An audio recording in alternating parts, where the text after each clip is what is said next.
Eh ben ça commence bien.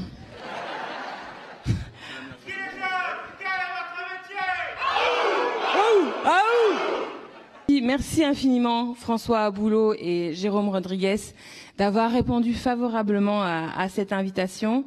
C'est franchement un honneur très fort de pouvoir compter sur votre présence, votre amitié.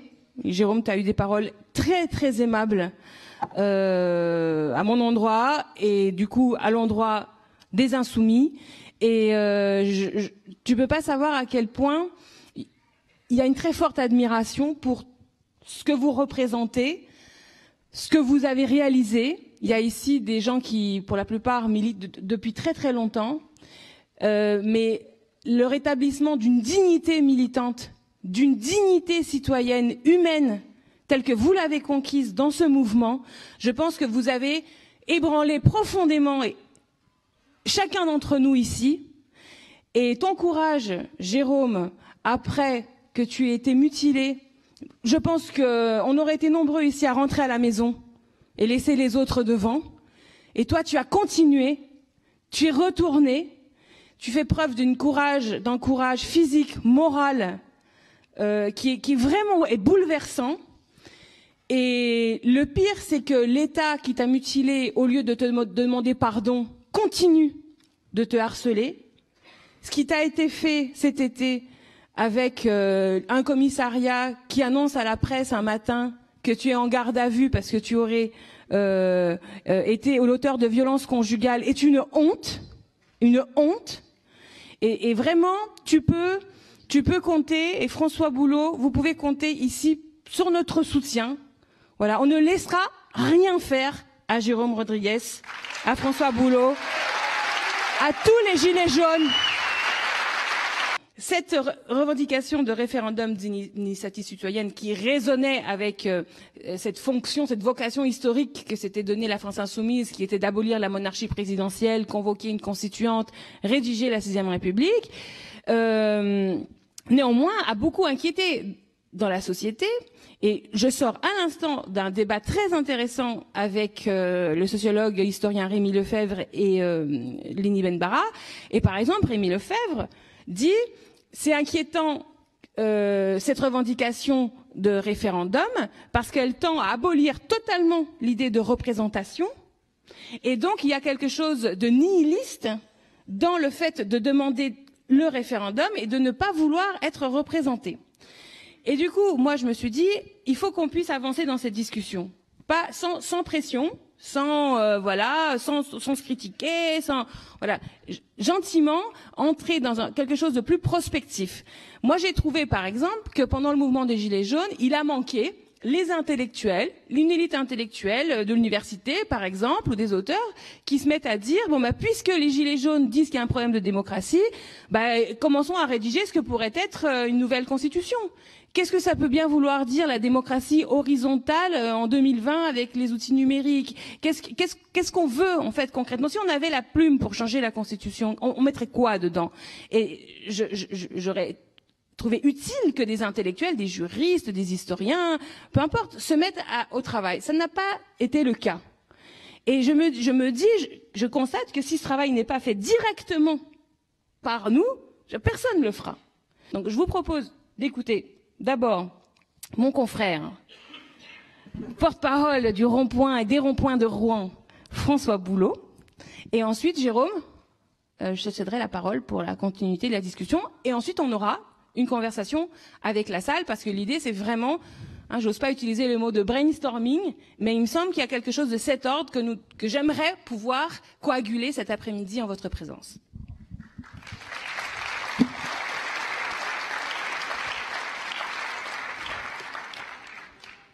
Donc moi, une fois n'est pas coutume, je vais commencer par la fin, donc par la conclusion.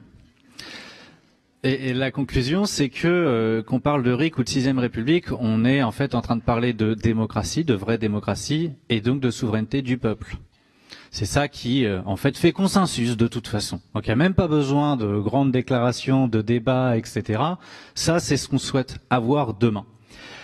Pourquoi? Parce que, effectivement, le constat aujourd'hui, c'est qu'évidemment, la démocratie et c'est un euphémisme, elle est en panne. On a eu 50% encore d'abstention quasiment aux européennes. On avait eu 50% d'abstention aux législatives. Aujourd'hui, on a un président de la République qui croit gouverner avec une majorité quand il représente 10% du corps électoral. Et donc, évidemment, ce qui n'arrive plus à s'exprimer dans les institutions finit, aboutit, quand vous gouvernez de la manière dont Emmanuel Macron gouverne, mais à ce que la colère s'exprime dans la rue. Et c'est ce qui s'est produit avec le mouvement des Gilets jaunes, où la revendication du référendum d'initiative citoyenne, elle est née au bout d'une quinzaine de jours sur les ronds-points. Il est clair qu'on est passé la taxe sur le carburant au bout de 2-3 jours, la répartition des richesses, équitable, le pouvoir d'achat, et puis au bout d'une quinzaine de jours, il y a eu l'apparition, l'émergence du référendum d'initiative citoyenne. Donc il va nous falloir effectivement des mécanismes d'intervention directe du peuple dans la démocratie qui s'imposent à nos gouvernants. Donc le référendum d'initiative citoyenne, tout le monde a compris qu'il y avait les 4 référendums constitutionnels, abrogatoires, législatifs et révocatoires. Et tout le monde a compris aussi que les élites, elles veulent pas du tout nous donner le référendum d'initiative citoyenne. Alors comment faire? Ils nous le donneront pas. Ça, c'est clair. Alors, il faut essayer de convaincre les gens. Il faut essayer d'éveiller les consciences. Essayer de faire en sorte qu'il y ait, demain, une force politique qui gagne les élections, qui prenne le pouvoir. Bon. Et pour ça, c'est là peut-être qu'on en vient au point de divergence, 5e ou 6e République. Il faut partir d'un constat simple. L'âge moyen du corps électoral français, il est de 55 ans. Hein? C'est quand même pas globalement, on n'est pas un peuple révolutionnaire là en l'état. Hein. Bon, on a quand même globalement des conservateurs, des gens qui ont de l'épargne pour les classes moyennes supérieures et qui n'ont pas trop envie de bouleversement. Ensuite, vous avez une tradition attachée au pays qui effectivement a une culture, une histoire monarchique, une culture monarchique et qui, je pense, en majorité, aime l'idée que la nation s'incarne dans un homme. Et donc, la 5e est adaptée à ça. Bon. Alors, qu'est-ce qu'on fait? Moi, je pense que il faut s'affranchir, en fait, de 5e ou 6e République. Le RIC, a priori, les sondages donnent pour 75 à 80% de soutien au référendum d'initiative citoyenne. Donc, ne nous prenons pas la tête sur est-ce qu'on garde la 5e ou est-ce qu'on passe en 6e. Si demain, il y a le RIC, on a changé de régime. C'est fini. Si demain on a le référendum révocatoire, Macron il est déjà dehors depuis longtemps. Et nos problèmes on a déjà commencé à résoudre le problème. Alors que là on est bloqué, on attend 2022, on a tous très peur parce que on nous prépare un nouvel affrontement entre Macron et Le Pen, et on se dit non mais c'est pas possible, il va pas repasser en 2022, ça veut dire qu'il faut encore qu'on se le coltine pendant 7 ou 8 ans. Bon, moi ça m'enchante pas. Mais vous voyez, demain, en 5e République, avec un référendum d'initiative citoyenne, il est déjà parti, Macron. Ce que je veux vous dire par là, c'est que il faut peut-être parfois les slogans, c'est bien parce que ça permet d'être identifié, d'être clair dans l'opinion publique, mais il ne faut pas qu'ils fassent peur. Et je crois que quand on a une critique radicale du système, du néolibéralisme et de la répartition des richesses, il faut aussi avoir des éléments qui rassurent. Et un changement de république, une assemblée constituante, etc., ça fait très peur. Bon, en vrai, le référendum d'initiative citoyenne, qu'on soit clair, à partir du moment où vous commencez à la réflexion sur le sujet, c'est une constituante en fait. Parce qu'il faut débattre de tous les sujets. C'est-à-dire que dès que vous commencez à réfléchir sur le référendum, vous vous dites, bon, les signatures, les machins, comment on va les collecter, etc. Puis après, tout de suite vient, oui mais attends, on fait comment pour le traitement médiatique ? Parce qu'il est évident que pendant tout le temps le référendum va être organisé, les médias, l'élite fera tout pour faire voter le peuple contre ses intérêts. C'est ce qu'ils font déjà aujourd'hui. Donc vous voyez que de toute façon, le point d'entrée du référendum d'initiative citoyenne impliquera de toute façon une réflexion sur l'ensemble du fonctionnement de nos institutions et, le plus important, comment le peuple pourra effectivement exercer un pouvoir et ne pas se cantonner à être consulté, et encore le mot est grand, une fois tous les 5 ans aux élections présidentielles. Je dis bien consulté parce que on a des candidats qui sont présélectionnés, qu'on n'a pas forcément choisis, et puis de toute façon, une fois qu'ils sont sélectionnés, on voit comment ça se passe. On a tous vu que Macron avait bénéficié d'un tout petit vent dans le dos médiatique, hein, qui l'avait un petit peu aidé à arriver au pouvoir. Alors après, il y a la question effectivement que tu posais, démocratie directe, démocratie représentative. Bon, très franchement, je pense que dans un pays de 66 millions d'habitants, on va pas faire la démocratie directe absolue. Je peux faire un sondage, mais a priori, je pense pas que dans la salle, il y ait beaucoup de gens qui soient intéressés à se prononcer sur les règles du code de l'urbanisme, à savoir si la clôture du voisin elle doit être à 1 mètre ou 2 mètres, si le trottoir, bon, vous voyez ce que je veux dire, les délais de procédure, etc. Je crois que tout le monde s'en moque en fait de ça. Et en pratique, il faut des représentants. Bon. Maintenant, il faut un équilibre en fait. Il faut une démocratie représentative avec la possibilité pour le peuple, via le référendum, et quand je dis via le référendum, c'est que le peuple puisse déclencher par lui-même et par lui seul un référendum. Parce qu'en l'état, on a le référendum d'initiative partagée, mais qui dépend quand même d'un quota du nombre d'élus pour pouvoir le déclencher. Donc voilà, à mon avis, la direction qu'il faut prendre, c'est une démocratie, on va dire, semi-représentative ou semi-directe, et avec demain des représentants à qui on ne donnera plus un blanc-seing. On leur dira, on vous fait confiance, on vote pour vous, mais attention, maintenant on a le référendum révocatoire. Donc si vous reniez vos promesses ou si manifestement vous manquez à l'intérêt général, on aura la possibilité de vous révoquer. Et ça change totalement le paradigme par rapport à celui qu'on connaît aujourd'hui. Ensuite, je pense qu'il y aura un gros travail à faire sur les élections, parce que en l'état, en plus, j'entends beaucoup, mais c'est la démocratie, il y a des élections. Bah, écoutez, je crois pas que la démocratie se limite aux élections. Il y a déjà les conditions d'élection en elles-mêmes. Il y a une proposition que j'avais entendue sur un plateau de Julia Cagé qui me semble tellement évidente, je ne sais même pas pourquoi c'est pas beaucoup plus débattu, sur le financement des partis politiques. En l'état, aujourd'hui, c'est les riches, hein, cherchez pas, qui globalement financent les partis politiques. Ils ont en plus un crédit d'impôt, donc ils peuvent financer. Aux 3/4, c'est la collectivité qui va financer les partis. Et ils peuvent se le permettre parce que eux, ils ont la trésorerie évidemment pour le faire, pour faire l'avance. Bon, Julia Cagé, elle propose qu'il y ait une somme qui soit allouée à chaque citoyen tous les ans, la même pour tout le monde, et vous décidez de subventionner tel ou tel parti politique. Vous pouvez même en subventionner plusieurs si vous voulez. Et de cette manière, on s'assure que les partis politiques seront financés de manière totalement égalitaire par chacun des citoyens, qui décidera en son âme et conscience quel est le parti politique qui représente le mieux ses intérêts et ses aspirations.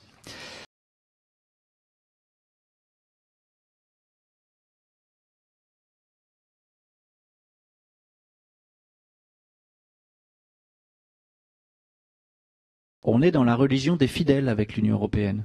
Et ce dogme-là, il faut véritablement le briser, et en partant du principe que tant que nous serons soumis à ces règles de l'Union européenne, nous ne pourrons pas mener une autre politique économique, parce que de fait, l'État s'est vu privé de ces éléments élémentaires de souveraineté, donc vous n'êtes même plus en démocratie représentative. C'est pour ça que quoi qu'on vote, Macron, Sarkozy, Hollande, vu qu'ils se soumettent aux injonctions de l'Union européenne, bah c'est toujours la même chose, hein. On a toujours le néolibéralisme, on a toujours les privatisations, on a toujours la baisse des dépenses publiques, on a toujours l'augmentation des impôts pour la classe moyenne et on a toujours plus de cadeaux pour les très riches. Donc vous ne changerez pas de paradigme tant qu'on sera dans les traités. Je me permets de le dire de manière radicale parce que je sais qu'il peut y avoir quelques discussions parfois sur le sujet avec le plan A, plan B dont on dit qu'il aurait pu changer, etc. Bon, moi je me préoccupe pas de ces questions. Ce que je dis simplement, c'est qu'il faut travailler de manière très simple à faire comprendre à son voisin, à ses parents, à ses amis, que l'Union européenne en l'état nous prive de toute possibilité d'une alternative politique.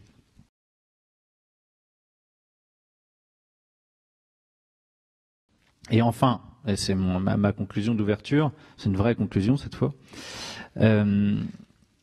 il y a véritablement, on parle de démocratie, et en fait, on voit bien que les élites se crispent. Tout est fait depuis des années pour éloigner les gens de la politique, au moins au pire créer de la résignation pour que les gens ne s'y intéressent pas, et alors que là, Internet commençait à produire des résultats, je pense que le mouvement des Gilets jaunes est en partie la résultante des débats, des émissions qu'il y a pu avoir sur Internet, où on entendait enfin autre chose, où on avait une critique du néolibéralisme, eh bien, ils essayent évidemment de mettre la main dessus. Donc, en fait, ça ne va aller qu'en s'empirant. Et tant que le peuple n'aura pas réussi d'une manière ou d'une autre à reprendre le pouvoir et à dégager ces escrocs, eh bien le risque est très grand que demain, dans un avenir proche, on puisse basculer dans le totalitarisme. Et alors là, on sera même plus dans une démocrature. Là, on sera véritablement dans un régime ultra autoritaire. Et là, ça sera fini, définitivement. Enfin, c'est jamais définitif dans l'histoire, mais bon, on pourrait se prendre une période de 20, 30, 40 ans, véritablement avec une réduction des libertés qui sera extrêmement importante. Donc, voilà, je conclus sur ce petit message d'espoir.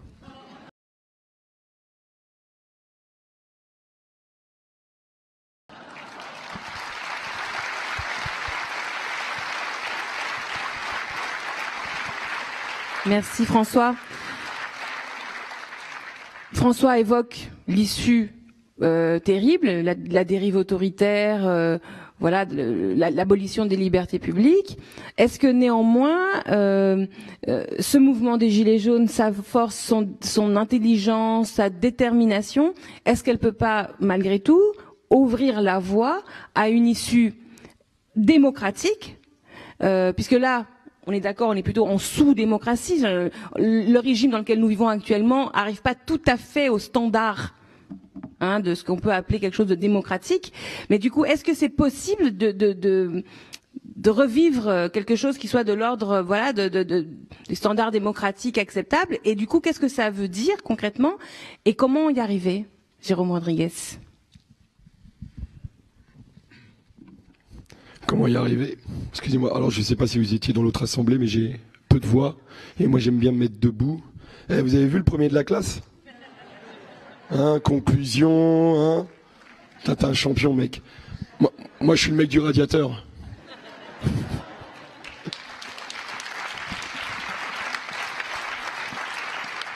Moi je suis le mec qui lui piquait son goûter. Normal, moi j'ai redoublé quelques fois, mais j'étais devant toi. Voilà, je peux pas être. C'est pour ça que j'aime bien François. On en a déjà discuté. C'est que moi, je marche au feeling, je balance mon verbe. Lui, c'est toujours très construit et j'apprécie entendre François parce que j'apprends beaucoup de lui et il est très complémentaire des fois face à ma parole. Donc, je le kiffe ce mec. Vous pouvez l'applaudir.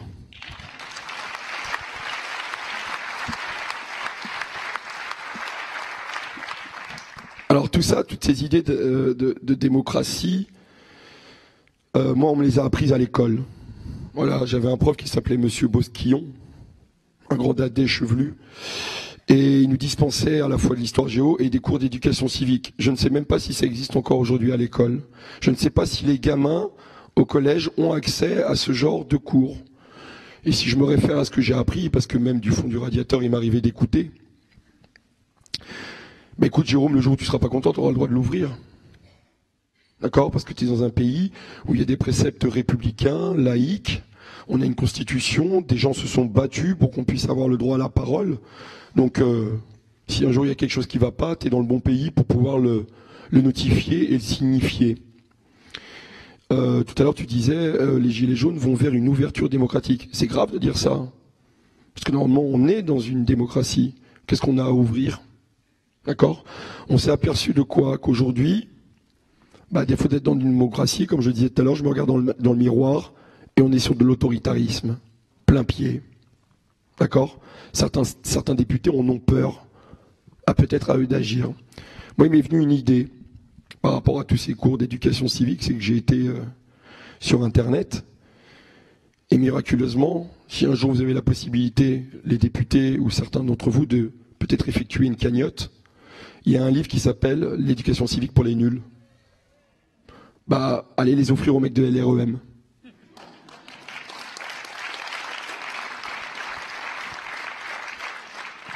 Parce qu'on vit quand même dans un pays aujourd'hui où on a le droit de s'exprimer, normalement. Et à partir du moment où on le fait, on en connaît les résultats aujourd'hui. Ils sont flagrants depuis le début du mouvement des Gilets jaunes, parce que l'impact est important, 11 000 arrestations, 30 mutilés, 2500 blessés.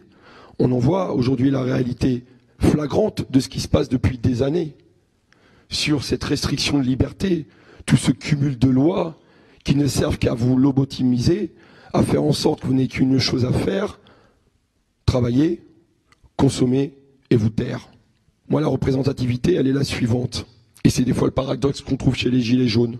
On veut pas de leader. Ah non, pas de leader. C'est fini les leaders, on n'en veut plus des leaders. Jérôme, on fait quoi samedi? Moi, je pense qu'il est important aujourd'hui de redonner la parole au peuple, d'une certaine manière, qu'elle passe par le RIC ou pas. Je pense que pour gagner en démocratie, tous ceux qui veulent s'inscrire aujourd'hui dans de la politique, ça doit redevenir un sacerdoce et non pas un boulot. Parce qu'au final, ils vont voter de la démocratie que pour leur propre intérêt.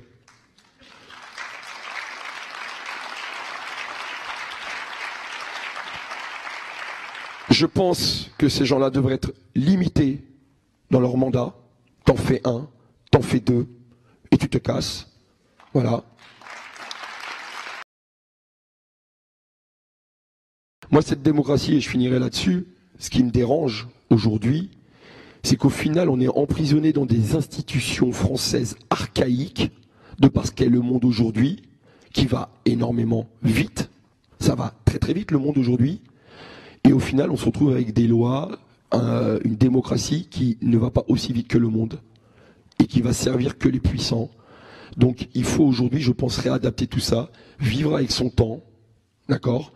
Parce qu'au final, vous avez tous ces gens-là qui veulent nous apprendre, mais qui ne savent pas eux-mêmes. Parce que eux-mêmes n'arrivent pas à maîtriser le temps. Tout simplement. Moi, je vais finir sur un truc parce que j'avais envie de le dire. Pour peut-être revenir à la démocratie, il faut que ces personnes politiques aujourd'hui qui gèrent la France se réapproprient les gens, le peuple. Je vais mettre une cartouche à Mélenchon. La République, c'est nous. La République, c'est vous.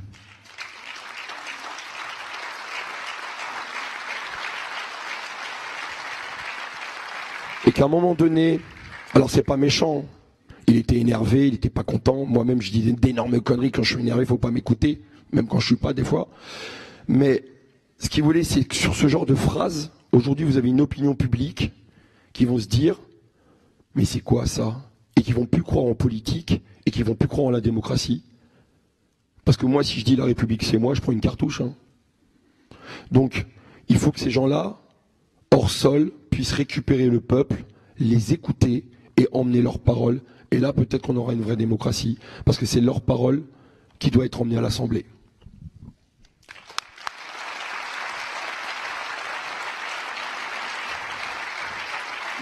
Merci beaucoup, Jérôme. Alors, je me permets du coup de continuer la conversation autour de cette notion de leader et d'incarnation de la nation. Parce que c'est vrai que dans l'histoire de la France insoumise, il y a un paradoxe. C'est que le mouvement, il postule l'abolition de la Ve République, mais pour pouvoir convoquer légalement et efficacement donc une constituante susceptible de rédiger de nouvelles règles, parce que là j'ai un petit hiatus avec toi François, c'est que je n'ai aucune confiance dans l'Assemblée nationale actuelle, même suivante, je veux dire, compte tenu du mode de scrutin, pour qu'elle se auto-limite. L'Assemblée nationale actuelle va pas voter le droit de révoquer les députés entre les élections. Bon. Donc, il a fallu concevoir un mode de passage. Et le mode de passage, c'était d'utiliser un article de la Constitution de 1958, l'article 11, qui dit que le président a le droit de convoquer un référendum sur des questions d'organisation politique. Et en théorie, c'était pas censé être là pour changer la Constitution, puisque la Constitution prévoit dans son article 89 que c'est le Parlement qui a le droit de réviser la Constitution. Mais le général de Gaulle, il a utilisé cet article-là pour faire passer le suffrage universel, l'élection du président au suffrage universel. Et à ce moment-là, les juristes, les constitutionnalistes, ils se sont dit mais c'est pas légal, c'est pas ce qu'on avait prévu, c'était pas l'idée au départ. Ils ont posé la question au Conseil constitutionnel qui a dit on s'en mêle pas, c'est pas notre rôle. Donc c'est passé crème. Et c'est cela qui permet au président de convoquer un référendum sur l'organisation des pouvoirs. À l'époque de l'invention de ce chemin vers la 6e République, nous avions dit on va faire comme ça. on va élire un type qui est d'accord pour abolir la Ve République. Et sur la base de l'article 11, générer un référendum qui va poser la question aux Français, est-ce que vous convoquez une constituante? Mais le problème, c'est que pour que ce gars-là soit élu, il fallait qu'il soit hyper fort dans le système concurrentiel d'une campagne présidentielle en France, qui est extrêmement personnalisée, extrêmement adversarielle, qui évidemment touche aussi aux liens charismatiques et personnels qu'il y a entre un candidat, une candidate et le peuple. Et effectivement, on l'a trouvé. Dans notre casting, finalement, on atterrit sur un gars, il s'appelle Jean-Luc Mélenchon. Alors, merci pour lui. Mais c'est vrai qu'il y a un paradoxe. C'est vrai qu'il y a un paradoxe. Parce que on a besoin de cette figure très forte, mais à la fois, il faut que cette figure, elle soit crédible quand elle dit, mais en fait, ce que je vais faire, c'est de permettre au peuple directement de décider de son avenir. Donc là, il y a comme un paradoxe. Et du coup, voilà, je disais ça parce que je voulais te pousser dans tes retranchements, François. Je me dis, est-ce que sérieusement, tu penses qu'on peut obtenir le RIC, comme tu le dis, ou le droit de révoquer, dans le cadre de cette monarchie présidentielle? Et si oui, j'aimerais bien savoir comment. Mais non. Pardon, je dis mais non dans la rue. De toute façon, il va falloir que ça se manifeste. Pourquoi pas, hein, mais à mon avis, on est loin pour l'instant d'arriver à mobiliser des millions de gens, etc. Mais en fait, exactement par le moyen que tu viens de décrire, l'article 11. C'est-à-dire le référendum qui est déclenché par le président.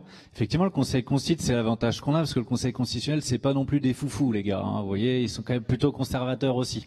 Mais au moins, ils se sont un peu liés, effectivement, quand le général de Gaulle a fait passer le suffrage universel par référendum, parce qu'ils ont dit, on n'est pas compétent pour se prononcer sur la constitutionnalité d'une décision qui émane directement du peuple.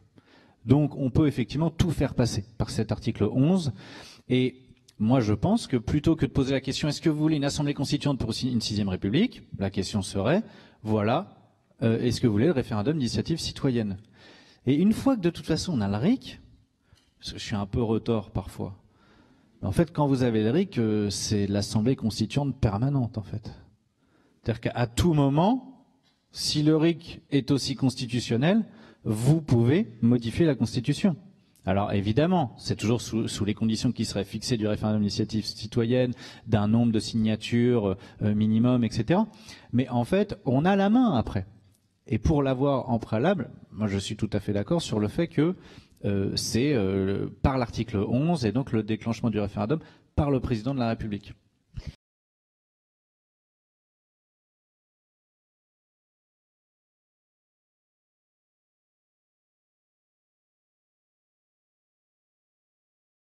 Et toi, François et Jérôme, je vous pose la question à tous les deux. Là, je vais un petit peu loin. J'aborde des choses qui n'ont même pas été abordées dans le programme de la France Insoumise. Donc, vous voyez, est-ce que dans cette délibération qui serait ouverte par un régime où le peuple a le droit de s'exprimer par référendum d'initiative citoyenne, où on a des nouvelles règles, est-ce qu'il faut encore un président de la République? Mais je ne crois pas qu'il faille se focaliser sur la fonction de la présidence. Je pense que ça correspond en plus vraiment à notre tradition, mais après on peut discuter, du périmètre des pouvoirs qui sont les siens, et surtout, réinstaurer, là pour moi en tout cas c'est non négociable, mais la possibilité de le mettre dehors par référendum s'il nous trahit, si on n'en veut plus. Moi je l'ai dit tout à l'heure, je ne sais pas s'il faut un président, mais il faut quelqu'un qui arrive à emmener, galvaniser. Parce que voilà, j'ai travaillé longtemps avec des équipes. De toute façon, une équipe est à l'image de son responsable.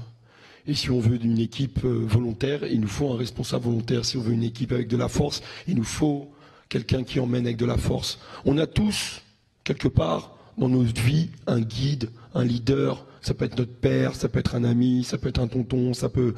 Voilà, on a tous toujours quelqu'un qu'on doit aller. Mais voilà, le rejoindre là-dessus, rejoindre François... Voilà, comme j'ai dit tout à l'heure, tu fautes, tu dégages. Qu'il y ait peut-être un collège en dessous, je sais pas. Voilà. Mais voilà, ça reste un président. Moi, ce qui m'inquiète aujourd'hui, c'est ceux qui votent les lois, qui, eux, représentent directement le peuple, qui emmènent la voix du peuple, et qu'aujourd'hui ne votent pas pour le peuple. président, à la rigueur, ça peut être une marionnette. Puis celui qui lui a mis la main où il fallait pas, il s'appelle Rothschild, j'en sais rien. Puis qui le manipule.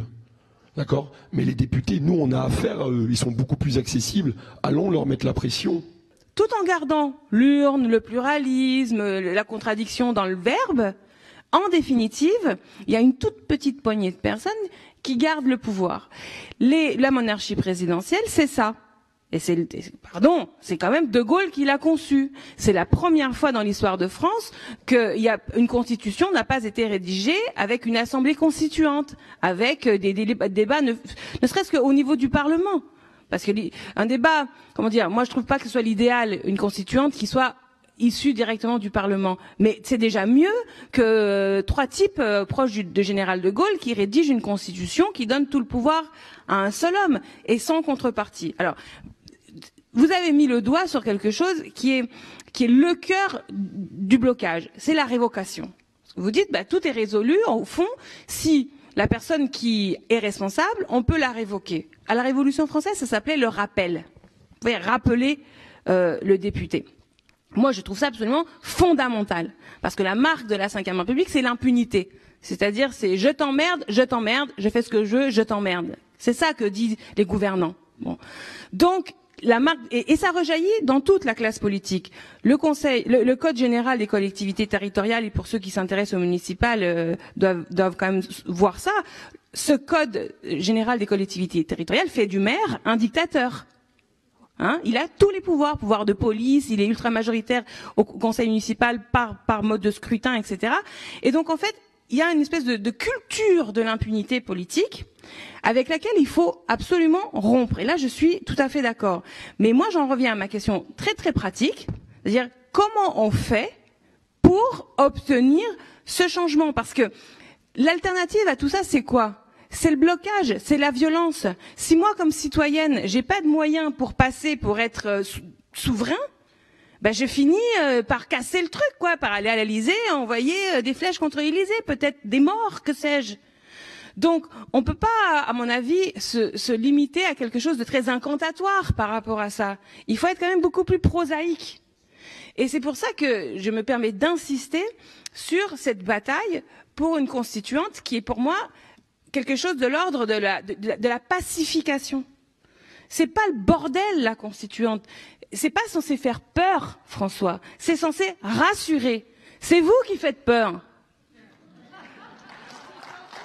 Donc l'idée, c'est de dire, les gens, on nous fait peur avec les gilets jaunes, on nous fait peur avec la violence, on nous fait peur, etc. Et de dire, nous, on a une solution pacifique. On a une solution pacifique. C'est que, on fait une assemblée constituante. Et cette constituante, on verra, est-ce qu'il y a encore un président, il n'y a pas de président. La constituante, elle travaillera, elle va délibérer, puis après, ses travaux, au bout d'1 an, elle va les soumettre à référendum. Et puis les Français diront s'ils sont d'accord ou pas, s'il faut revenir en format constituante, etc. Et puis on peut se poser la question de savoir qui sont les membres de cette constituante. Parce que, par exemple, nous, on avait mis dans le programme de la France Insoumise que les élus de la Ve République, ils avaient même pas le droit de candidater. Parce qu'il y a quand même toute une classe politique qui a été fonctionnelle au maintien de la Ve République, qui sont insérés dans la vie politique, qui ont des moyens, des usages, des habitudes d'intervention politique. Et si on leur dit, on met tout à zéro, et maintenant on fait une grande élection constituante, peut-être qu'on va se retrouver avec les mêmes. En même temps, moi, j'en veux pas. Parce que moi, il y a un truc qui me gêne. C'est que tu vas à l'Assemblée, les mecs, ils votent leur paye, ils votent leur retraite, ils votent leurs avantages. Moi, perso, tu me demandes de voter ma paye, vous me voyez pas, les gars, je suis pas gilet jaune. Je me fais en moins 1 million et puis je dégage. Exactement. C'est ça le truc. Mais exactement. À un moment donné, est-ce qu'il n'y a pas possibilité, comme tu dis, d'une constitution, un groupe qui, nous gérons les députés. On décide de leur paye, on décide de leurs avantages. Bon, on leur enlève pas les avantages. Ce n'est pas aux députés et aux sénateurs de décider combien il y a de députés et sénateurs. Macron dit il faut réduire d'1 tiers le nombre de parlementaires et ça donne l'impression d'épouser un discours un peu anti-parlementaire, anti-élu. Donc ça donne l'impression que le président dit aux Français qu'est-ce qu'ils sont nuls ces députés sénateurs, viens on va en enlever 1 tiers. Ça donne l'impression de favoriser les aspirations du peuple. Mais pas du tout, puisque tout ce que ça fait, c'est de renforcer l'exécutif, c'est-à-dire le pouvoir de Macron. Bon. Mais en même temps, nous, on va pas non plus aller faire des manifs pour défendre le nombre de députés. Mais en revanche, moi, je suis prête à faire une manif pour dire c'est pas à vous de décider. C'est pas à vous de décider, c'est à nous de décider. C'est à nous de décider. Et peut-être que dans cette constituante, déjà, il y en a qui sont pas éligibles. Peut-être qu'il faudrait qu'il y ait des gens qui soient tirés au sort. Ouais, parce que moi, ce qui m'inquiète, et je le vois chez les Gilets jaunes, le français est râleur. Non, je déconne. Ça fait 7 mois que le français n'est plus râleur. D'accord?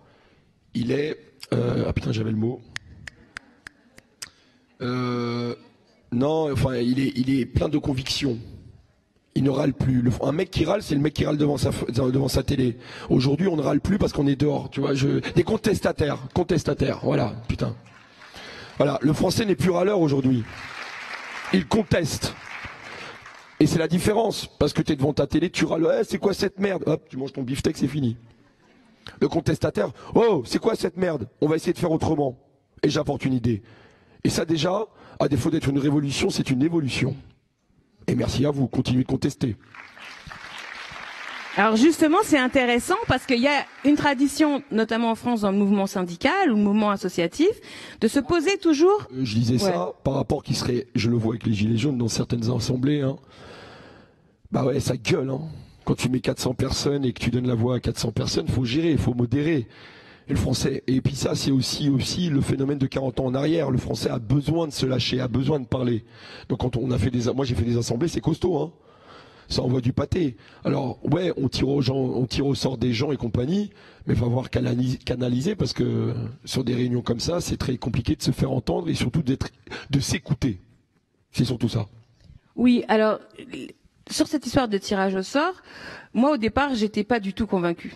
Tu vois, parce que je me dis, en fait, le problème de la vie politique française, c'est qu'il y a une bande d'irresponsables. Les gens organisent leur irresponsabilité au sens politique du terme. C'est-à-dire, ils se font élire sur un programme un peu flou, après lequel programme ils trahissent, et je me dis, en fait, la solution et la vertu, elle vient du fait que le programme est clair, et que si il le respecte pas, je peux te révoquer. Donc, comment je fais entrer le tirage au sort là-dedans? Pour moi, c'était contre-intuitif parce que je me disais, par définition, je suis tiré au sort, j'ai pas de programme. Donc déjà, tu me révoques sur quelle base? Je t'ai rien promis. C'est l'ordinateur qui a décidé que je suis là. Donc je trouvais ça bizarre et difficile à manier. Mais on me dit, oui, mais Raquel, c'est la seule façon d'avoir une représentativité sociologique. Parce que si on fait vraiment une campagne où chacun vient avec un programme, fût-ce un programme constitutionnel, enfin même peut-être surtout un programme constitutionnel, il va y avoir sociologiquement certaines catégories sociales qui vont être plus représentées. Donc il faut pouvoir compenser ça par une dose de tirage au sort. Et on avait trouvé, donc moi ça m'a convaincue, franchement j'étais convaincue, et on avait inventé un système pour c'était dans le programme de l'Avenir en commun. On s'était dit, c'est pas nous. À l'état-major de la campagne, qui allons décider si c'est 0%, 100% de tirage au sort, enfin qui on est, nous, pour le définir a priori. Donc on s'était dit que pendant l'élection pour la constituante, il y allait avoir donc des bulletins par liste, donc le parti pour une monarchie, hein, Thierry Ardisson, le parti pour une dictature écologiste, parce que maintenant ça suffit, le système le plus plus rapide pour qu'on respecte l'urgence climatique, c'est la dictature. Et tu vas voir que ça va filer doux et là, on va sauver l'écosystème. Bon, et ainsi de suite. Et on s'est dit, on va mettre un bulletin, tirage au sort.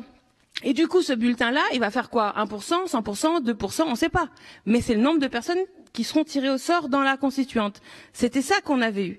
Et ça permettait aussi d'alimenter dans la société cette idée de la prise du pouvoir. Parce que moi, il y a quelque chose qui m'a beaucoup intéressé dans le mouvement des Gilets jaunes et que j'ai trouvé très différent de ce que j'ai pu constater antérieurement dans le mouvement syndical ou associatif.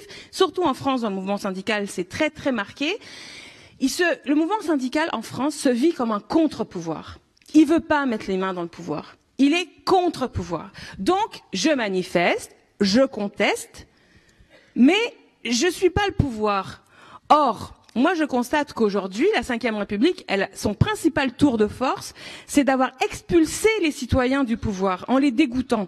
Tu regardes le nombre de gens qui sont pas inscrits, ceux qui s'abstiennent, ceux qui votent blanc, et c'est très sociologiquement marqué. C'est la classe ouvrière, les personnes les moins éduquées, les moins de diplômes, les chômeurs qui votent le moins. Donc en fait, il y a une expulsion de certaines personnes qui ont évidemment des intérêts particuliers, qui sont expulsées, et finalement, je me dis, on n'y arrivera jamais, si toutes ces personnes que je viens de décrire, elles se disent pas, je suis apte et légitime à prendre le pouvoir directement.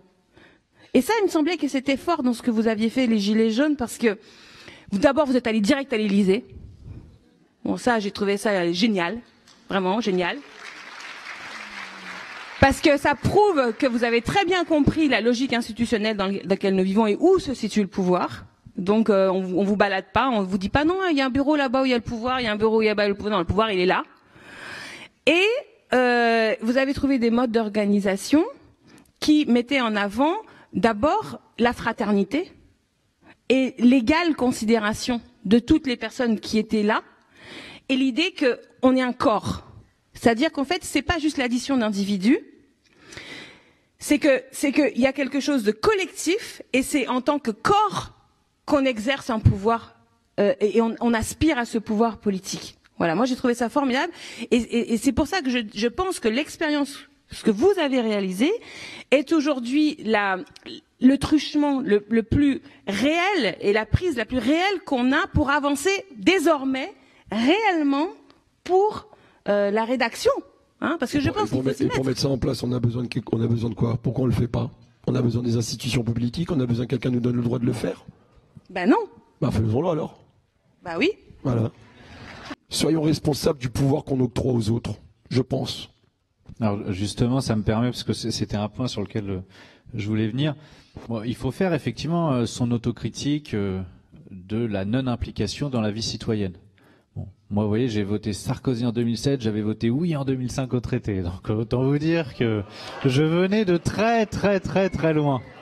Et oui. Mais ce que je dis, à l'époque, j'étais dans le coma politique. Vous voyez, je m'en cache pas. Incidemment, j'en profite pour dire que ça montre que toutes les discussions sur le périmètre de la gauche, la cible et tout ça, confèrent l'autre discussion en cours là. Hein. C'est pas parce qu'un jour on a voté Sarkozy qu'on peut pas devenir chef gilet jaune. T'étais dans un coma politique, d'accord, mais l'ensemble des Français depuis 40 ans ont été mis dans un coma artificiel par les politiques. C'est exactement là où je voulais en venir en fait. C'est que tout le système est fait, éducatif, dans le traitement de l'information, pour que nous soyons des enfants. Et qu'on ne s'intéresse pas à la politique. Et si d'aventure on aura envie de s'intéresser, on se résigne vite parce que c'est trop compliqué, etc. Puis on a les députés ou les représentants en tout cas qui nous parlent dans un charabia absolument incompréhensible. Et ça c'est important parce que c'est l'idée peut-être moi qui me fait peur dans l'Assemblée constituante en général, c'est que je pense que pour arriver à des éléments de démocratie directe, c'est quand même un processus. Et quand je dis ça, c'est que il y a deux arguments qui sont invoqués par ceux qui sont contre la démocratie directe.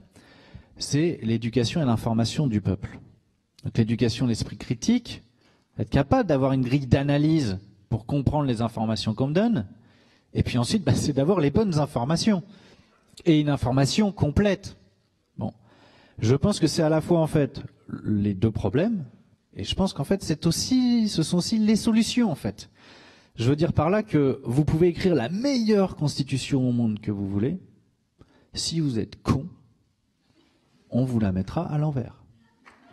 C'est évident. La preuve, l'article 2, il vous dit bien que c'est le gouvernement du peuple, par le peuple, pour le peuple. C'est écrit. Bon, tout le monde se marre quand je dis ça, parce que tout le monde a bien compris que c'est plus du tout le cas. Mais ce que je veux dire par là, c'est que ce qui compte, ce qui fait l'effectivité du pouvoir au peuple, ça ne réside pas seulement dans la Constitution, dans l'écrit. C'est dans la tête que ça se passe. Si vous savez que vous êtes souverain, si vous avez l'esprit critique, si vous avez les informations et que vous êtes vigilant et que vous dénoncez quand il y a lieu de dénoncer, alors oui, là, vous exercez effectivement votre souveraineté. Mais le texte en lui-même ne vous garantit pas vraiment grand-chose en réalité. Voilà. Ça fait 40 ans qu'on nous a empoisonné la tête avec le néolibéralisme, que le poison il a bien infusé les esprits. Hein. Je peux vous citer les 6-7 idées reçues qui sont indépassables et qui bloquent tout débat avant même d'avoir commencé. Hein. L'État est en faillite, la dette, nos enfants, blablabla, on peut pas imposer les riches comme les autres sinon ils partent, il faut flexibiliser le marché du travail parce que compétitivité, bon, bref, vous voyez ce que je veux dire? Tout ça, il y a plein de gens qui sont persuadés de ces idées-là et en fait, ça bloque totalement la réflexion. Et donc, le poison, il a vraiment infusé. Moi, en plus, je vais vous dire, j'ai un exemple parfait, c'est mon père, il est absolument génial parce que dans sa pratique, bon, il est à la retraite maintenant, mais dans sa pratique, global, enfin, c'était quelqu'un qui, il a été employeur, il faisait des prêts à taux zéro pour ses salariés quand ils étaient dans la merde. Vous voyez, je vous donne un exemple pour vous dire globalement que il était très soucieux de la justice. Bon, il est de toutes les idées reçues du néolibéralisme, il en est convaincu. Alors il m'écoute quand même maintenant, il me dit ah bon tu crois, etc. Bon, mais sinon de prime abord ah bah oui ça c'est vrai, la dette ça c'est un problème, hein. La dette on peut quand même rien faire contre. Bon, je veux dire c'est que vous avez des gens qui croient en ces idées parce qu'elles ont une force qu'il faut pas nier, c'est qu'elles fonctionnent à une échelle individuelle. Elles semblent être de bon sens, elles semblent être évidentes. Quand on vous dit il faut flexibiliser le marché du travail. Bah, pour un employeur, il se dit ah bah ouais, si je peux licencier comme je veux, bah oui, je vais plus embaucher. Bon, mais à l'échelle macroéconomique, ça marche pas du tout comme ça. En fait, ce qu'il voit pas, c'est que en fait, ce qui va le faire embaucher, c'est d'avoir de l'activité économique, c'est d'avoir un carnet de commandes qui est plus à 2 mois, mais qui a 1 an. Donc là, il va embaucher parce qu'il peut prévoir. Mais vous voyez, c'est la force de ces idées qui fonctionnent à l'échelle micro, mais pas à l'échelle macro. Ce que je veux dire par là, c'est que du coup, vous avez des esprits qui sont c'est le brouillard et on a tout fait pour que ça le soit et donc je pense il y a un énorme travail en fait de rééducation, d'élévation du niveau de conscience et je termine là-dessus simplement sur le traitement médiatique. Il y a eu un débat, je vous invite à aller le regarder parce que c'était quand même assez savoureux, sur Interdit d'interdire entre Olivier Berruyer et Jean-Michel Apathy. C'est pour ça que c'est assez savoureux. Et à un moment donné, donc Jean-Michel Apathy, il dit mais non, mais attendez, moi je suis totalement libre dans ma parole, je dis ce que je veux, etc. Et Olivier Berruyer, il fait remarquer, il fait oui, mais c'est marrant parce que tous les gens qui s'expriment comme vous sur les plateaux qui sont invités, ils pensent tous la même chose que vous. Pourquoi on n'invite pas les gens qui sont en désaccord, en fait? Vous voyez, donc le système produit ça. La pensée unique c'est le néolibéralisme, et le néolibéralisme, parce que les gens, la plupart du temps, ils savent pas ce que c'est beaucoup plus simple de l'appeler la dictature des ultra-riches. Au moins là, ça porte très bien son nom.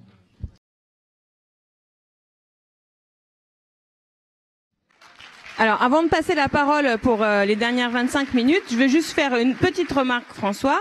Alors, c'est peut-être une question d'âge, je ne sais pas, mais tu sais, cette histoire d'éducation populaire et d'appropriation populaire des informations, en fait, il y a des périodes de calme, et puis il y a des périodes d'intensification de la curiosité. Et nous, ici, on a été nombreux à avoir vécu 2005, le référendum pour ou contre le traité constitutionnel européen, où tous les médias disaient il faut voter oui. Si tu votes pas oui, il va y avoir des déluges, des trucs, les criquets vont arriver, etc. Et on s'est organisé. Oh, les Français, c'était lumineux. C'est-à-dire qu'il y avait, on lisait la Constitution, on lisait les articles, on délibérait dans des structures de quartier, des structures de rue, des structures de village. Et il y a une question de fluidité de la discussion lorsqu'on sait qu'on va décider. Si on te pose une question et tu sais que tu dois décider, tu vas t'intéresser pour répondre à la question. Et c'est tout l'intérêt de convoquer la constituante par cette voie référendaire, de dire est-ce que tu es pour ou contre une constituante? Donc là, il faut que je réponde à cette question. Donc est-ce que je suis pour ou je sais pas, mais j'ai 3 ou 4 mois pour y répondre. Donc il faut une campagne. Ceux qui sont pour la constituante, ceux qui sont pas pour la constituante. Et après, si on gagne le oui, parce que je pense que le oui gagnerait, comme qui va à la constituante, et là c'est génialissime, c'est encore plus de délibération. Et donc je trouve que là il y a quelque chose d'une effervescence qui fait avancer les esprits très rapidement, beaucoup plus rapidement que si on prend le pouvoir à TF1. Et finalement, ça ne nous empêche pas, par ailleurs, de prendre des dispositions dans cette effervescence constituante pour, au hasard, interdire les sondages d'opinion politique, libérer les médias des forces de l'argent, comme dit le Conseil national de la résistance. Pourquoi pas rendre le vote obligatoire? C'est une discussion. Parce que, alors c'est très polémique comme discussion, hein, je l'admets, mais quelque part, si on identifie que ceux qui sont exclus sont les pauvres, les chômeurs, enfin nous, quoi, et ben du coup, bah peut-être que si on est obligé de voter, ça peut aider. Mais alors après, la question va dire, mais quelle est la sanction? Si c'est pécuniaire, ça va pas, parce que c'est la double peine. T'es pauvre et en plus tu te prends une amende. Et alors que le riche, lui, il peut ne pas voter et puis il a pas d'amende. Alors peut-être, moi à l'époque, je m'étais dit, bah alors il faudrait que ce soit une sanction d'ordre comportemental. Et je me disais, si tu vas pas voter, eh ben t'es obligé d'aller participer au dépouillement. Un truc comme ça, quoi. Bref.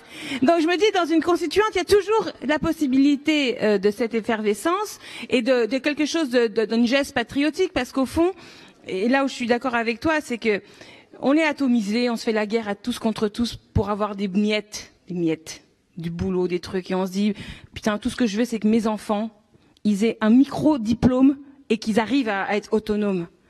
Et on se dit, d'abord mes enfants plutôt que les enfants du voisin. Bon. Et on est tous comme ça. On se fait la guerre. Le système nous contraint dans un système où on se fait la guerre. Et en fait, du coup, la constituante, c'est ça. C'est aussi un geste d'amour patriotique. C'est-à-dire, j'accepte de faire peuple avec toi. J'accepte ton égale aptitude à me donner ton avis sur quelles doivent être nos règles communes. Et j'accepte que lorsque nous aurons tombé d'accord sur ces règles, je vais les respecter, quand bien même j'étais pas d'accord à la base avec quelques-uns de ces articles. J'accepte ça. Je voudrais juste dire que, en fait, il n'y a pas forcément une énorme divergence de fond, parce que je maintiens que moi, je préférerais que l'article 11 soit déclenché pour le RIC. Une fois qu'on a le RIC, 6 mois plus tard, on peut tout à fait déclencher un référendum pour décider d'une assemblée constituante par le RIC. Bon.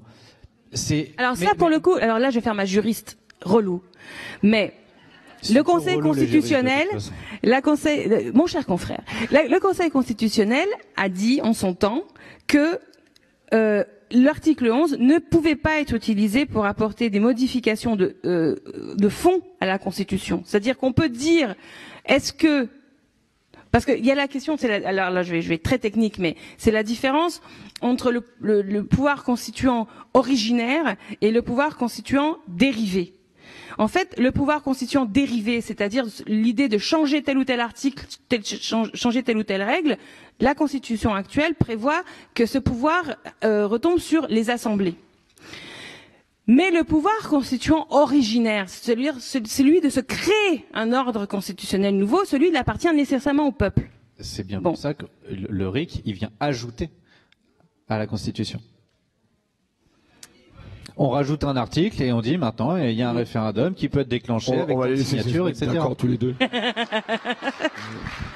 Mais ce que je veux dire par là, c'est qu'en fait sur le fond, parce qu'effectivement ça peut devenir peut-être ennuyeux, ce qui là nous fait diverger de manière très claire, c'est la stratégie politique. C'est-à-dire la recherche d'efficacité et d'efficience. On voit bien que toi tu dis qu'il faut gagner la présidentielle. Ben oui. Là-dessus, on est plutôt d'accord. Évidemment. Pour l'avoir de manière institutionnelle, il va falloir qu'une force électorale qui prévoira soit une constituante, soit le RIC, mais doit gagner la présidentielle. Là vous avez... Ça marche ? Ouais. Ça va être chaud de se réunir à 400 dans une salle, ils sont deux. Sur la stratégie, hein, sur la stratégie. Est-ce que quelqu'un est volontaire pour passer le micro ? S'il vous plaît. Non, mais non, ça va pas, non, viens, c'est toi. Alors. Je veux intervenir sur cette histoire de constituante et sur quelque chose que j'ai entendu de nos deux gilets jaunes qui, en fait, sont tombés d'accord, si j'ai bien compris, hein, sur le fait que, de toute façon, à un moment donné, il faut bien un leader, il faut bien quelqu'un qui nous représente. Hein? Et comment ça? Et si vous l'avez dit ça? Vous l'avez dit tous les deux. Il m'énerve. Voilà, vous l'avez dit. Bon. Un leader. Moi, Attends, laisse Jérôme préciser alors. Qu'est-ce que tu as dit? Non, moi je veux pas de leader, je veux une figure parce que les gens se réfèrent à ça. Voilà. Qui est la figure de LFI aujourd'hui? Oui, c'est Mélenchon. Et pourquoi vous le suivez? Alors, moi, ce qui m'intéresse chez Mélenchon, principalement, je te le dis, c'est que c'est le gars qui dit le lendemain que vous m'avez élu, je lance la constituante et évidemment que je vais dégager puisque vous voudrez plus. Voilà. En fait, ce qui est intéressant chez Mélenchon, principalement, c'est que c'est un émancipateur. Ce qui m'intéresse dans la constituante et que je m'en régale d'avance et que j'espère bien pouvoir y participer, c'est que c'est un truc d'émancipation qui oblige, non seulement qui donne le droit de dire ce qu'on veut et d'en décider, mais qui nous en donne la responsabilité, qui nous y oblige. C'est-à-dire qu'on arrête d'être des enfants, parce que c'est quand même depuis le début de l'histoire de l'humanité qu'il y a eu les rois, qu'il y a eu ci, qu'il y a eu Dieu, qu'il y a eu plein de trucs, et que même, j'ai toujours soutenu les Gilets jaunes depuis le départ, mais il y en a eu un à la télé à un moment donné qui m'a un petit peu fait beaucoup de peine, quoi. C'est quand je l'ai entendu dire, avec sa naïveté, avec son bon cœur, dire, oui, non, Macron, quand même, il est pas gentil, parce que quand même, il a une façon de traiter son peuple, parce que c'est quand même le père de la nation. Je me suis dit, ah non, mais c'est grave là. Parce que s'il en est encore à penser, celui-là, que qu'on élit, on l'élit pour être notre père, mais non, il faut qu'on arrête. Il faut que l'humain s'émancipe. Il faut qu'en fait, on devienne adulte. Et donc, on n'a pas besoin d'idole. On n'a pas besoin qu'on ait besoin d'un porte-parole. Mélenchon, c'est un porte-parole. Alors là, je te rejoins. Voilà. Mélenchon, c'est un porte-parole et qui porte très bien la parole. Et c'est pour ça que je continue à le revendiquer. Il est honnête et il porte très bien la parole, mais il n'a fait que ça. C'est d'ailleurs pour ça qu'il nous laisse tranquille là et qu'il s'est carrément barré voir son copain Lula et faire les démonstrations que ça y est, on est grand, on peut y aller. Tu vois? Et en plus, la constituante, elle va nous obliger, la constituante, elle va obliger les gens à réfléchir et à se rendre compte qu'ils sont capables de réfléchir. Et c'est ça qui est bandant, qui est excitant, c'est que enfin, on va devenir des hommes, enfin on va devenir des adultes. Il faut l'écrire, ne serait-ce que pour se donner le mal de l'écrire. Et qu'après on pourra plus dire, on a le droit, et en plus on a même le droit de faire des conneries, mais il faut qu'on en soit responsable. Tu vois? Il faut qu'on puisse en prendre à nous-mêmes si on a écrit une connerie. Voilà. Et c'est pour ça que je suis une insoumise. Je suis tellement insoumise, mais je le suis depuis toute petite insoumise. Mais je le suis parce que je veux prendre mes responsabilités et avoir le droit de faire mes conneries. Voilà. Martine, fais gaffe au pantalon. Je te réponds. Je te rejoins. Quoi qu'il arrive, ça reste un porte-parole, mais les gens s'identifient, l'écoutent, vont adouber ou pas, tu vois ce que je veux dire? C'est ça que je veux dire. Moi, je veux pas de leader, je veux pas un mec qui ait tous les pouvoirs, qui décide et qui nous fracasse. Je suis le premier en manifestation Gilets jaunes de reprendre ton terme. On est responsable de nous-mêmes, d'accord? Et soyons responsables des uns des autres. C'est tout. Donc je te rejoins. Moi, je veux être responsable de moi-même. Oui, je fais une connerie, je paye, ou j'apprends de ma connerie, parce que c'est bien d'en faire pour pouvoir apprendre. Et Dieu sait que j'apprends depuis 7 mois, d'accord? Mais moi, je te rejoins. Je dis pas je veux. De toute façon, moi, je peux pas dire je veux, parce que je fais partie d'un mouvement. J'essaie de remonter la voie. Après, de temps en temps, j'essaie d'y placer mon idée pour aussi faire évoluer la chose. Mais pas de leader, plus de chef. Le pouvoir, c'est ce que j'ai dit, c'est nous. Sachons le redonner aux bonnes personnes qui vont nous emmener comme Mélenchon a su t'emmener dans ton idéologie. C'est tout. Et juste pour compléter, Assemblée constituante ou RIC, au final, à part la bannière de l'étiquette, ça impliquera les mêmes effets, hein, le RIC. Hein. Responsabiliser les gens, donner un vrai pouvoir et donc les faire prendre conscience qu'ils sont souverains par eux-mêmes, etc. Vous voyez, c'est juste l'Assemblée constituante, c'est vraiment bon, allez, on met la 5e à la poubelle et puis on remet tout à plat. Le RIC, c'est bon, en attendant, on garde la 5e, mais on va se donner le pouvoir de tout revoir dans la 5e si on veut. C'est juste une question d'approche de est-ce qu'on balaye tout d'un coup? Non mais exactement, c'est ce que je veux dire. C'est pas l'un contre l'autre, c'est juste une question d'approche, mais au final, ça produit exactement le même résultat. On a donné le pouvoir aux gens directement. Et donc, effectivement, je suis tout à fait d'accord. Le plus simple pour responsabiliser les gens, c'est de leur donner le pouvoir. Tant qu'ils l'ont pas, ils vont gueuler, se dire oh mais etc. Au moment où on leur donne, là, ils vont se dire ah, attention, là j'ai le pouvoir, faut pas que je fasse de bêtises. Donc ils vont s'intéresser, ils vont se cultiver, etc., etc. Donc on est plutôt d'accord.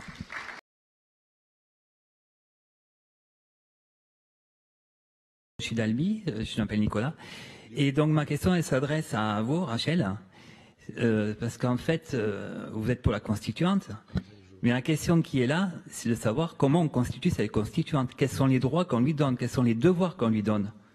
Et là, pour l'instant, on n'a aucun texte réel qui dit tout ce chantier. Parce que quand on va arriver en 2022, il faudrait que ce texte soit déjà écrit pour pouvoir ensuite le proposer par le référendum sur l'article 11. Alors, je vais répondre très, très brièvement. La question de la pré-rédaction d'une constitution déjà toute bien enrobée, c'est quelque chose qui avait déjà été fait. Par exemple, Arnaud Montebourg, il avait écrit en son temps un bouquin sur la 6e République où lui, l'avocat, qui est intelligent, avait déjà tout écrit.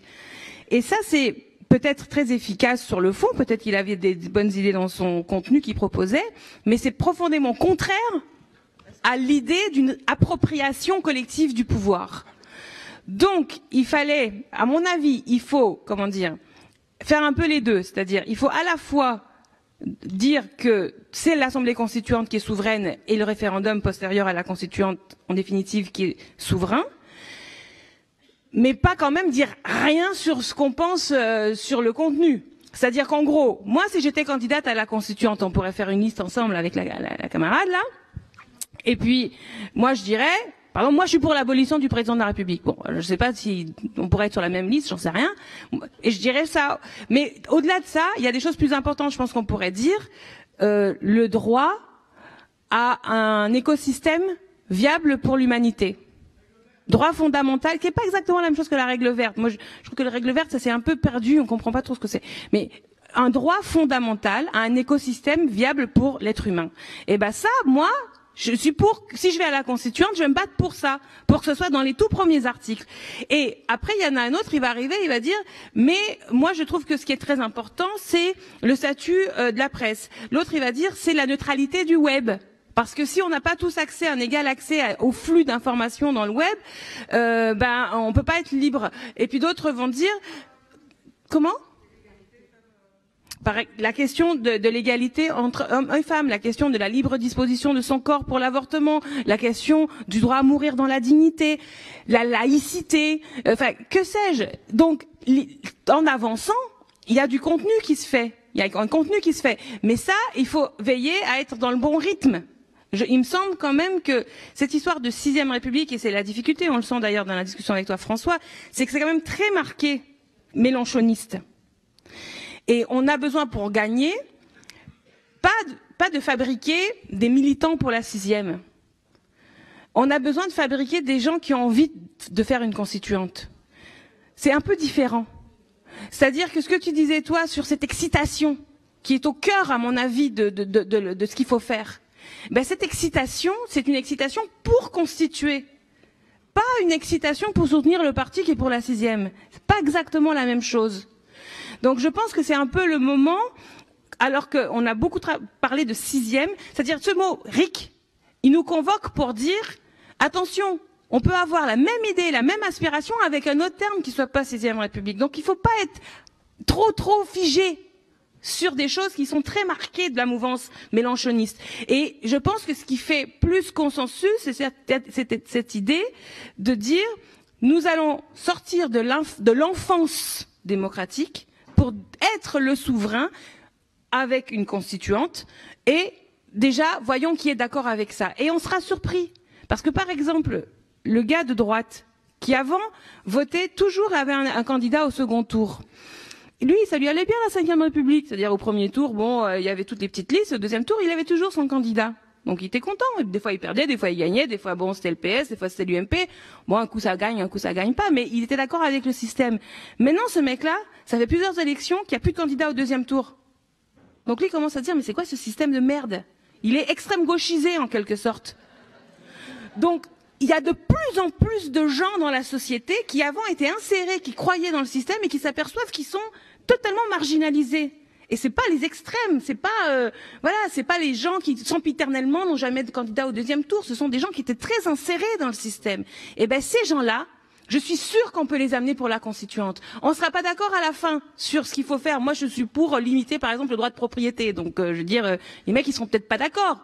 Mais ils seront d'accord avec moi pour dire ça va pas là ce truc à 2 tours où les deux mouvements qui à eux deux sont pas capables de dépasser 10% des inscrits chacun, parce que c'est ça le score réel de En Marche et du Front National aux européennes. Il n'y en a pas un seul qui dépasse 10% des inscrits. Et on est 80% de connards à se retrouver à regarder un match entre deux mecs qui représentent plus que 19% des Français. Donc à un moment donné, est-ce que les 80 autres, on va se mettre d'accord malgré nos divergences fondamentales qui relèvent de la lutte de classe pour au moins ouvrir cette période de délibération constitutionnelle qui nous permettra ensuite de se foutre sur la gueule sur la répartition des richesses. Vous évoquiez à un moment le fait d'avoir de rendre le vote obligatoire. Je pense que le pendant de cette obligation, ce serait que le vote blanc, effectivement, compte. Et qu'effectivement, on puisse éliminer les 10% de chaque côté qui prétendent représenter tout le monde et avoir le pouvoir alors qu'ils ne représentent même pas 10% de la population. Ça veut dire aussi une proportionnelle intégrale. Ça veut dire un certain nombre de choses comme ça. En tout cas, moi, ce qui m'inquiète malgré tout, c'est que vous évoquez les présidentielles et que on voit bien que dans le système actuel, ça reste compliqué de gagner aux présidentielles parce qu'effectivement, le format médiatique, enfin la manière dont fonctionnent et sont financés les médias, fait qu'il y a une prime effectivement à celui qui va servir le système des 1%. C'est ce qui s'est passé avec l'élection de Macron. Donc comment est-ce qu'on peut contourner ça? C'est la grande question. Et on est arrivé au temps, puisqu'il faut rendre la salle à 17h30. Je vous propose de laisser la possibilité à François Boulot de faire prendre la parole une dernière fois pour parce qu'il en avait envie. Et après, on terminera avec Jérôme. Et juste pour répondre à votre question, comment on fait pour les présidentielles? Et malheureusement, on parle des présidentielles. Bah oui, parce qu'en fait, il n'y a qu'une élection qui compte dans le pays, ce sont les présidentielles. C'est comme ça, malheureusement. Et après, comment on fait? Justement, moi, je pense qu'il faut composer entre une critique radicale sur les idées, mais il faut quand même avoir des éléments qui rassurent.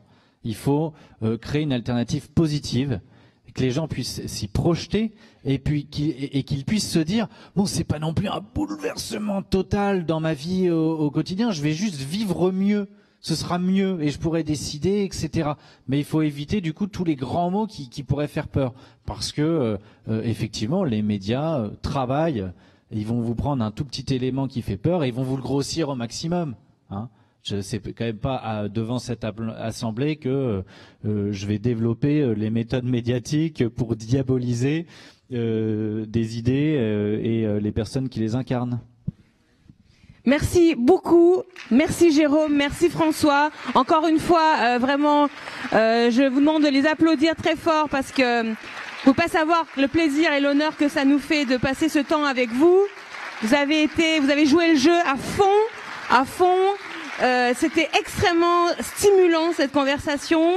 Pour moi, j'espère pour tout le monde, je suis un peu déçue sur le temps de débat que la salle, c'était un peu trop court. Mais donc ça veut dire qu'il faudra continuer cette conversation, la continuer chez vous, partout, dans tous les contextes où vous êtes. Et j'y crois beaucoup et encore une fois, merci beaucoup. Une dernière chose, n'oubliez pas, on porte peut-être pas tous le même maillot, mais il faut qu'on transpire ensemble, c'est tout.